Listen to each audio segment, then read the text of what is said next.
Le blizzard s'était abattu sur la petite ville comme un esprit en colère, engloutissant les lampadaires et ensevelissant les voitures sous des couvertures de neige. Les lignes électriques avaient cédé sous le poids de la glace, plongeant tout le quartier dans l'obscurité. Mais dans la modeste maison au bout de Maple Street, une lueur ambrée et chaleureuse vacillait contre les fenêtres assombries par la tempête, comme un phare d'espoir.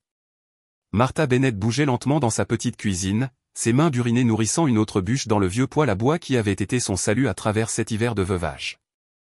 À 73 ans, les mouvements de Martha portaient la grâce délibérée de quelqu'un qui avait appris que se précipiter dans la vie ne menait qu'au regret. Ses cheveux argentés étaient épinglés dans le même chignon soigné qu'elle portait depuis ses jours d'enseignement. La maison semblait d'un calme impossible sans la chaleureuse présence de Samuel remplissant les espaces entre ses pensées. Le silence s'était approfondi depuis que leur fils Marcus avait choisi son mode de vie sauvage plutôt que les dîners de famille, n'apparaissant à sa porte que lorsque son portefeuille était vide. Sa femme, Tiffany, se tenait derrière lui lors de ses visites, faisant des commentaires méchants sur la vie rustique tout en calculant la valeur de chaque meuble. Le regard de Martha dériva vers la cheminée où la photographie de Samuel lui souriait, son bras enroulé autour de sa taille le jour de leur mariage. À côté se trouvait une petite boîte à bijoux en bois qu'il avait sculptée à la main. À l'intérieur, enveloppée dans du papier de soie, se trouvait une minuscule paire de chaussons en tricot jaune pâle, le seul rappel tangible du petit enfant qu'elle avait tenu pendant 3 précieux jours avant que la fièvre ne l'emporte. Le coup soudain à sa porte d'entrée traversa le hurlement de la tempête comme une prière désespérée, suivi immédiatement du gémissement indubitable d'un nourrisson dont le cri semblait percer directement l'âme de Martha. Elle se précipita vers le bruit. À travers la fenêtre givrée, elle pouvait distinguer 2 silhouettes blotties contre le vent. « S'il vous plaît, madame. » La voix qui fendait le vent était profonde et rauque, appartenant à un homme dont le désespoir était si brut qu'il serra la poitrine de Martha. « Mon bébé ne peut plus supporter ce froid. S'il vous plaît, nous avons juste besoin d'un endroit chaud pour elle. » L'homme était énorme, ses larges épaules tendues contre une veste en cuir ornée d'écussons qu'elle ne pouvait distinguer dans l'obscurité. Serrée contre sa poitrine se trouvait la source des pleurs qui déchiraient le cœur de Martha. Derrière lui se tenait une jeune femme qui ne devait pas avoir plus de 25 ans, sa silhouette menue tremblant violemment, son manteau insuffisant trempé.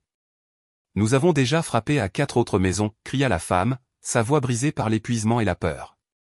Un homme a vu la veste de Jacques et a claqué la porte avant même que nous puissions demander.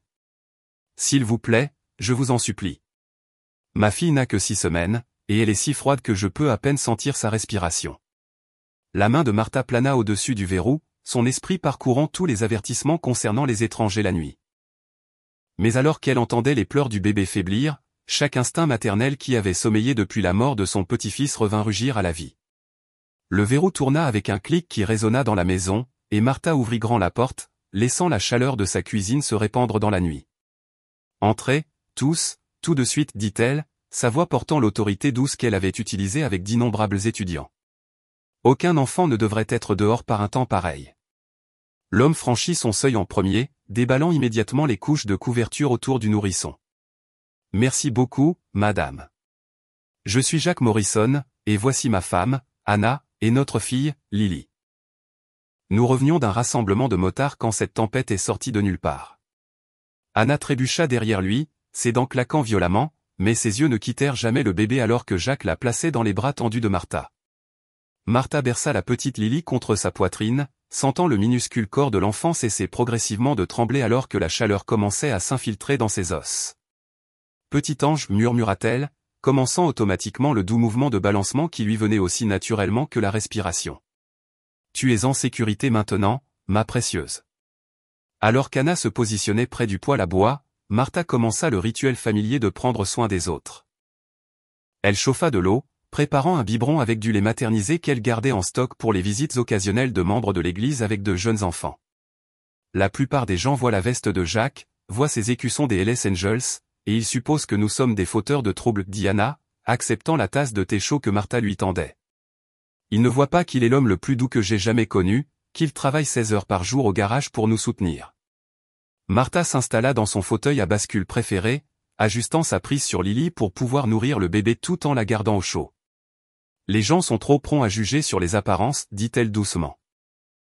Ils voient du cuir et des tatouages et pensent connaître toute l'histoire d'une personne, mais il manque l'amour dans les yeux d'un père quand il protège son enfant.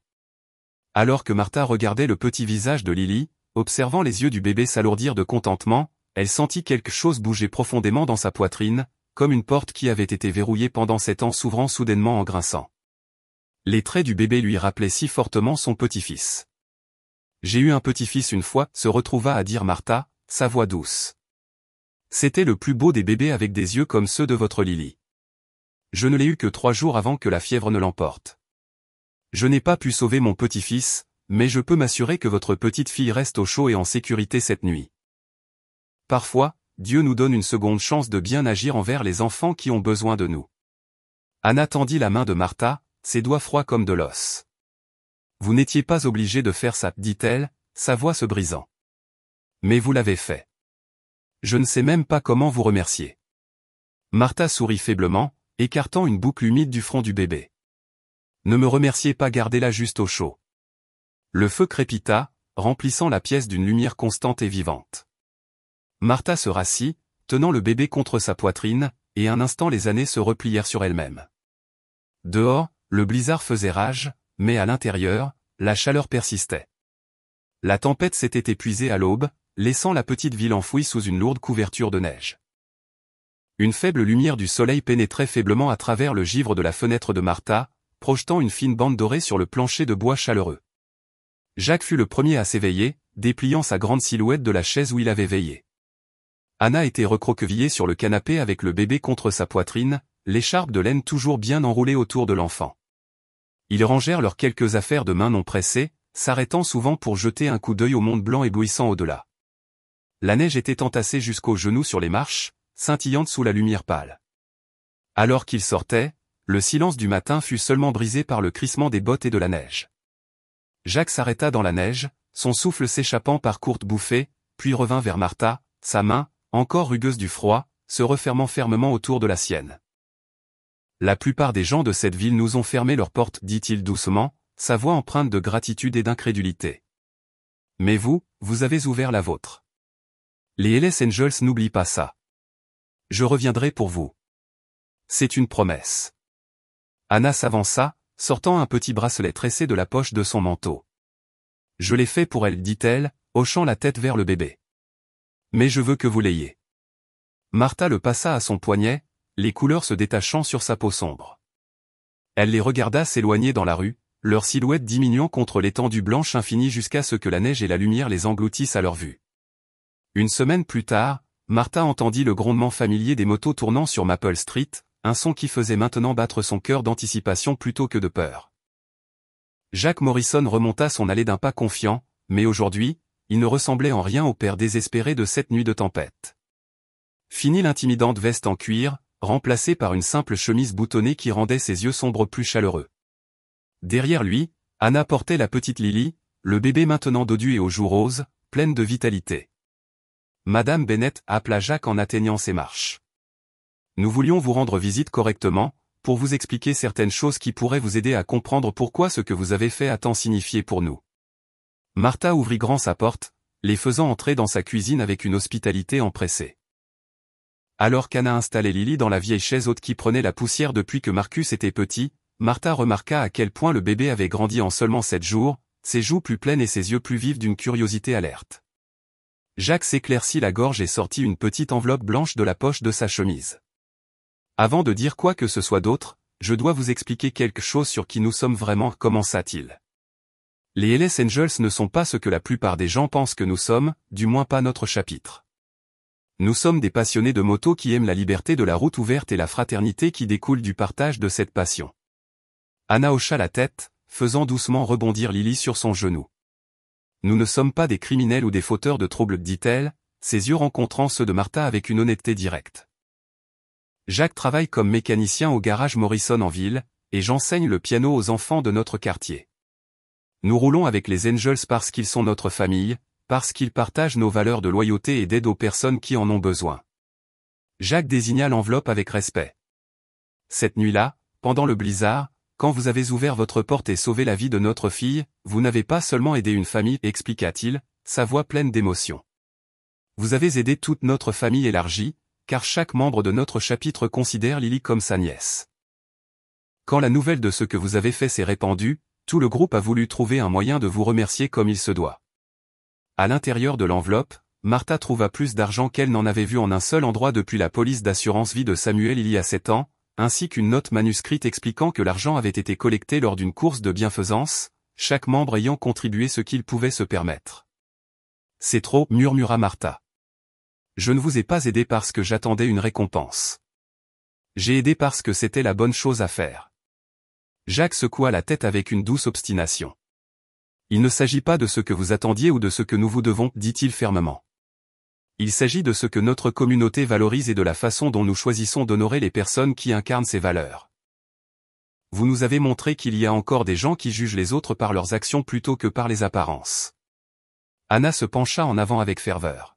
« En plus de l'argent, nous aimerions faire des travaux autour de votre maison si vous nous le permettez, dit-elle, désignant la fenêtre où Martha pouvait voir plusieurs motos garées le long de la rue, leurs pilotes descendant avec des boîtes à outils et de l'équipement. Nous avons des charpentiers, des peintres et des électriciens dans notre groupe, tous des professionnels désireux de faire don de leur temps et de leurs compétences. » La petite Lily commença à ramper sur le sol de la cuisine avec une concentration déterminée, se hissant en s'appuyant sur la jupe de Martha, ses yeux bleus brillant d'une joie étincelante alors qu'elle tendait de petites mains vers la femme qui lui avait sauvé la vie. Le cœur de Martha fondit complètement alors qu'elle soulevait Lily dans ses bras, sentant le poids solide d'un bébé en bonne santé se poser contre sa poitrine. « Ma chère petite, murmura-t-elle. Regarde comme tu as grandi en seulement une semaine. » La réponse du bébé fut un rire ravi qui remplit la cuisine d'une joie pure, et Martha se retrouva à rire aussi, des larmes de bonheur coulant sur ses joues alors qu'elle réalisait à quel point lui manquait d'avoir un enfant dans ses bras.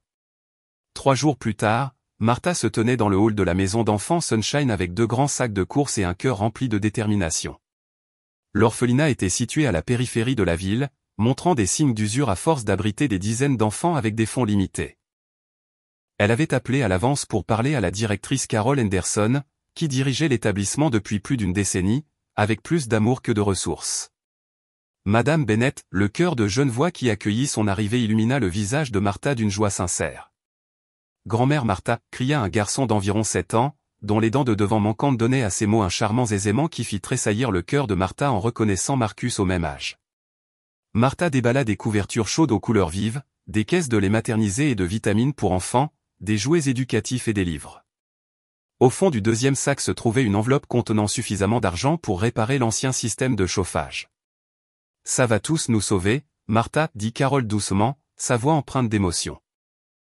Ça va sauver tout l'hiver pour ces bébés. » Mais même si Martha se délectait de la satisfaction d'aider des gens qui en avaient vraiment besoin, elle ne pouvait se défaire de la conscience que ces actions généreuses étaient discutées en des termes moins flatteurs dans le reste de la petite ville. La vue des motos des Hells Angels garées devant sa maison pendant 3 jours de suite n'était pas passée inaperçue auprès des voisins qui croyaient qu'une association avec le mauvais genre de personnes se reflétait mal sur le caractère, quelles que soient les circonstances.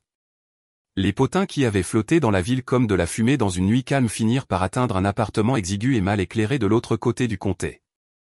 Tiffany fut celle qui les livra, sa voix aigre avec cette satisfaction particulière qui vient de blesser sans lever le petit doigt. « Ta mère se la coule douce avec une bande de motards, dit-elle, appuyée contre le comptoir de la cuisine, les bras croisés. Ils ont réparé son toit, lui ont aussi donné de l'argent, j'ai entendu dire.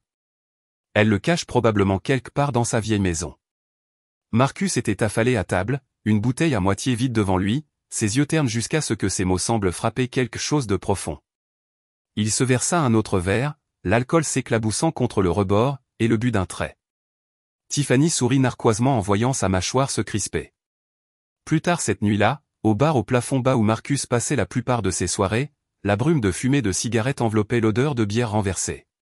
Tiffany se pencha près de lui dans leur coin banquette, ses ongles tambourinant paresseusement sur la table. « C'est drôle, n'est-ce pas » murmura-t-elle.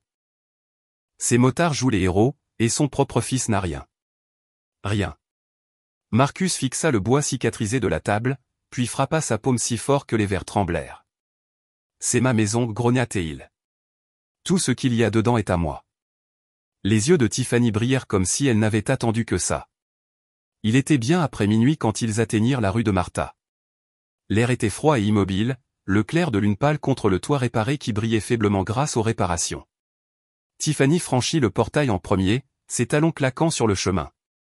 Elle leva les yeux vers la petite maison et laissa échapper un rire qui ressemblait plus à un ricanement. « Voilà. C'est ça dont tu es si fier, dit-elle fort, jetant un coup d'œil à Marcus comme pour le défier de la contredire. À l'intérieur, l'odeur de la fumée de bois persistait.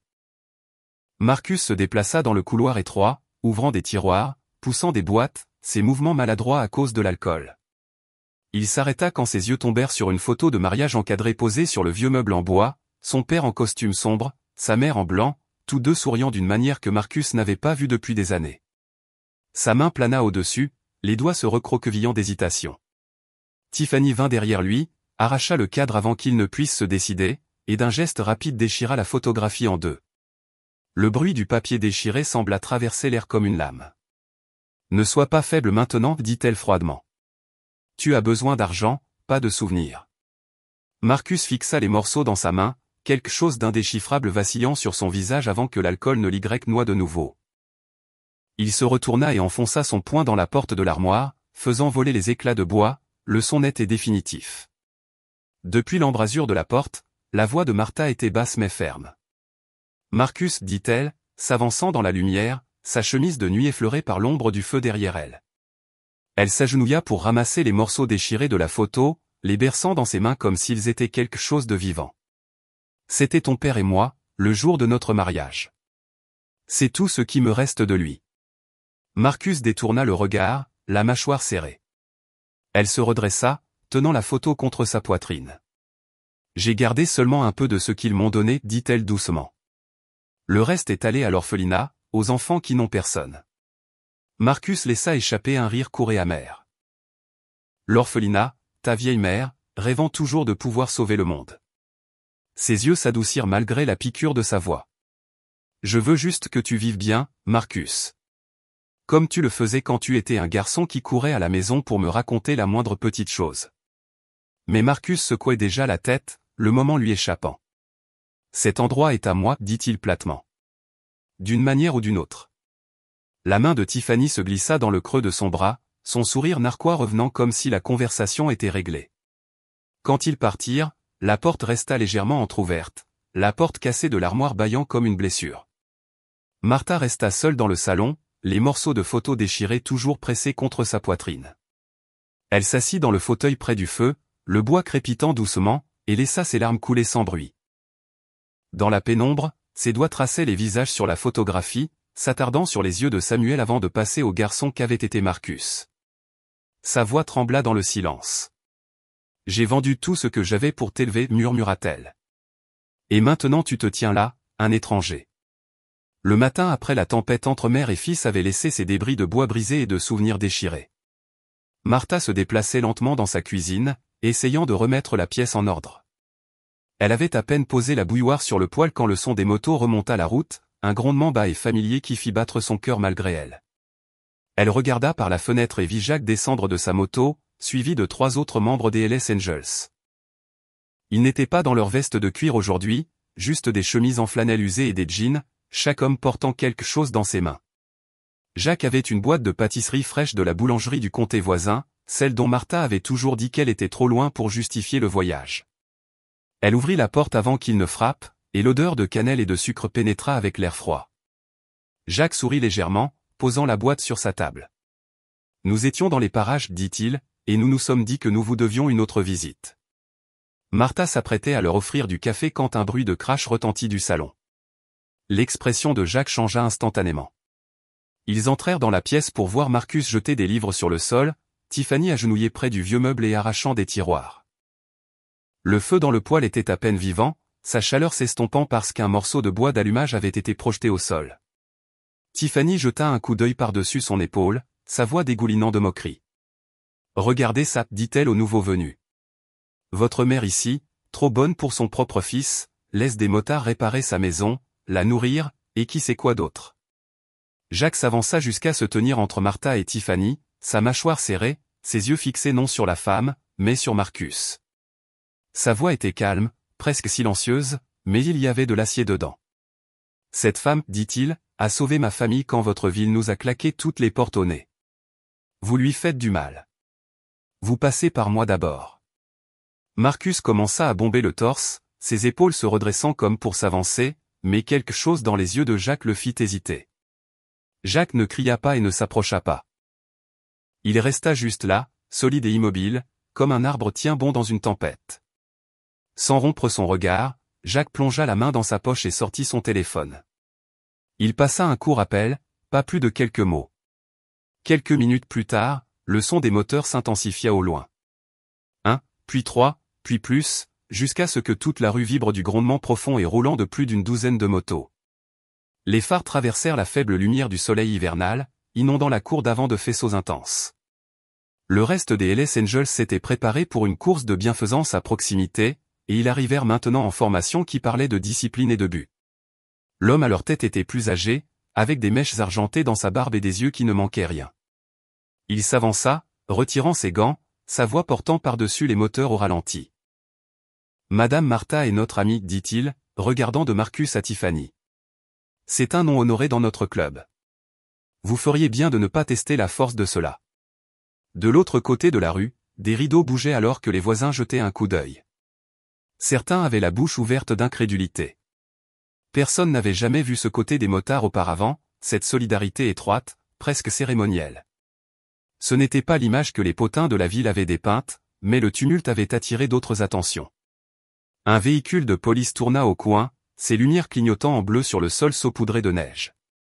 Quelqu'un, peut-être le même voisin qui avait été prompt à juger auparavant, avait appelé pour une plainte de bruit. 2 officiers descendirent, leurs yeux balayant la foule, l'armoire cassée, et Marcus tenant toujours l'un des tiroirs dans sa main. « Que se passe-t-il ici » demanda un officier.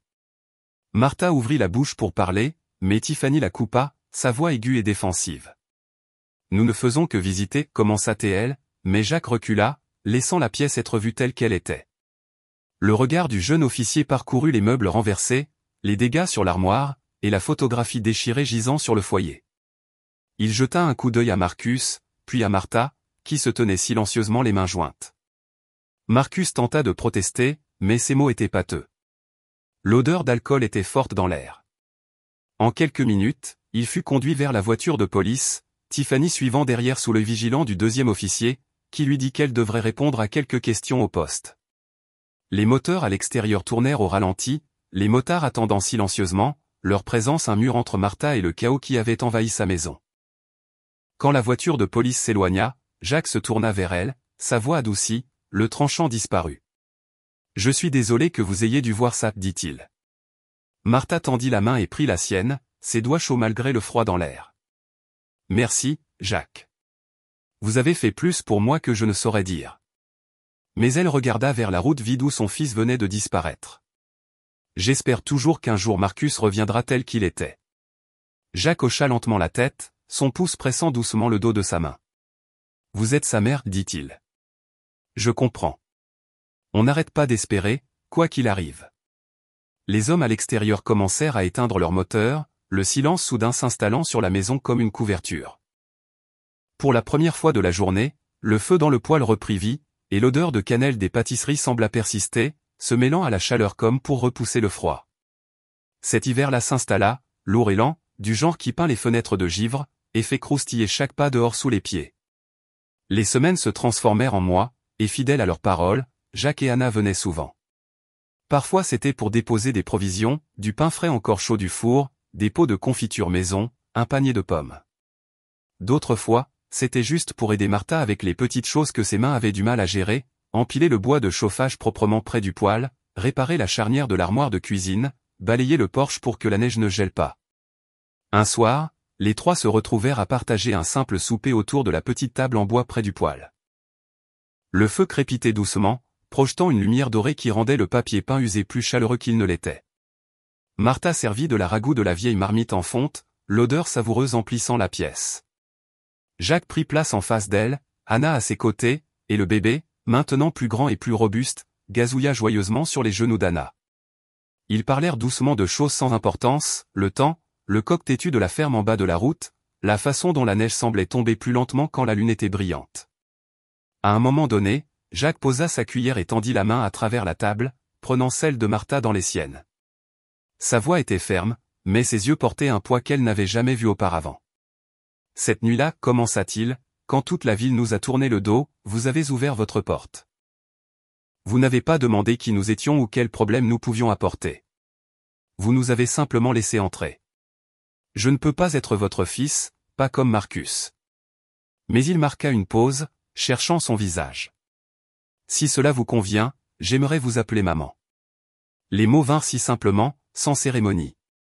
Mais ils se bloquèrent dans la poitrine de Martha comme une rafale de vent soudaine. Elle sentit ses yeux picoter, et avant de pouvoir se retenir, elle quitta sa chaise, se penchant pour l'étreindre. Jacques la serra fort, une main appuyée sur son dos. Et à ce moment-là, les années de distance et de froid qui avaient grandi entre elle et son propre fils semblèrent un instant un peu moins lourdes. Anna se leva discrètement, son sourire doux, et plaça le bébé dans les bras de Martha. Ceci, dit-elle, est l'enfant que vous avez sauvé cette nuit-là. Un jour, il vous appellera grand-mère. La petite main du bébé se referma autour du doigt de Martha, sa peau chaude et incroyablement douce. Son rire, pur et sans retenue, remplit l'espace entre eux. Martha sentit la chaleur du poil sur son dos, le léger poids du bracelet tricoté qu'Anna lui avait donné toujours à son poignet, et un instant la petite maison sembla être le cœur du monde. Ils mangèrent le reste de leur repas dans une sorte de bonheur tranquille, le genre qui n'a pas besoin d'être nommé. Des rires s'élevèrent de temps en temps. La lumière du feu dansait sur leurs visages, et même le vent dehors sembla apaiser son tapotement constant contre les murs. Quand Jacques et Anna partirent cette nuit-là, le bébé blottit contre sa mère. Martha se tint à la porte et regarda la faible lueur de leurs feux arrière s'estomper dans l'obscurité. Plus tard, quand la maison fut de nouveau silencieuse, elle s'installa dans son fauteuil près du poêle. Le feu avait faibli, sa lumière vacillant sur les planches de bois usées. Sur ses genoux reposait la petite photographie froissée de Marcus d'il y a des années, son sourire sans retenue, ses cheveux un peu trop longs, le garçon qu'il avait été avant que les aspérités de la vie ne le trouvent.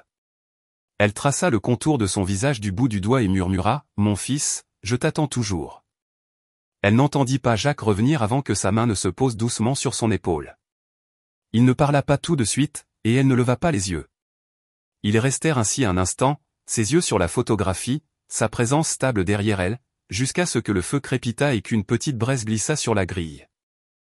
Ce n'est qu'alors qu'elle leva son regard et rencontra le sien, voyant dans son expression une compréhension qui n'avait pas besoin de mots. Les mois qui suivirent portèrent le rythme tranquille d'une vie reconstruite. Jacques, Anna, et parfois quelques autres Hells Angels prirent l'habitude de passer régulièrement. Il apportait de la nourriture, faisait de petites réparations, ou s'asseyait simplement avec elle, remplissant la maison de conversations faciles et d'éclats de rire occasionnels. Le bruit courut en ville, changeant lentement, irrégulièrement, alors que les gens voyaient les motards non pas comme les dangereux étrangers qu'ils avaient imaginés, mais comme des amis fidèles à une femme qui leur avait montré de la gentillesse quand personne d'autre ne l'avait fait. Martha gardait sa porte ouverte, non seulement pour eux, mais pour quiconque frappait. Un voyageur pris dans le mauvais temps, le jeune couple d'en bas de la route dont le chauffage était tombé en panne. Même le facteur, quand la neige était trop épaisse pour sa camionnette, trouvait une tasse de café l'attendant près de son poêle. Le feu ne s'éteignait jamais longtemps. C'était plus qu'une chaleur pour elle. C'était un symbole tranquille qu'il y aurait toujours un endroit dans ce monde où la gentillesse n'était pas conditionnelle. Un matin frais du début du printemps, la ville se réveilla au son des moteurs, non pas un ou deux, mais tout un chœur, bas et régulier, arrivant de l'autoroute. Plus d'une douzaine de Hells Angels roulèrent en formation, leurs motos scintillant sous le pâle soleil.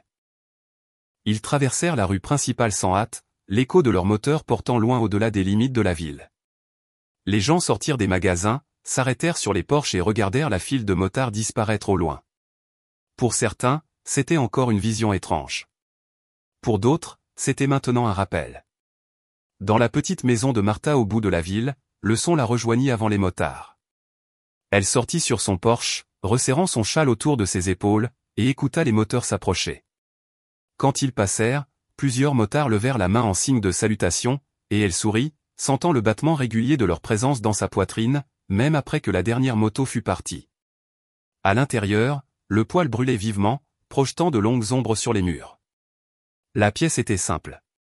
La table mise pour une personne, pourtant elle semblait pleine. La lumière du feu brillait sur le bracelet à son poignet. Le rire du bébé vivait encore dans sa mémoire, et à cet instant, elle savait que la chaleur qu'elle maintenait vivante ici survivrait même à l'hiver le plus froid. La ville pourrait encore murmurer. La route pourrait encore emporter des gens. Mais tant que le feu brûlait, la porte resterait ouverte. Et quelque part au loin, Le grondement profond des motos leur rappellerait à tous qu'un seul acte de gentillesse peut porter plus loin que quiconque ne l'imagine. Rejoignez-nous pour partager des histoires significatives en cliquant sur les boutons j'aime et s'abonner. N'oubliez pas d'activer la cloche de notification pour commencer votre journée avec des leçons profondes et une empathie sincère.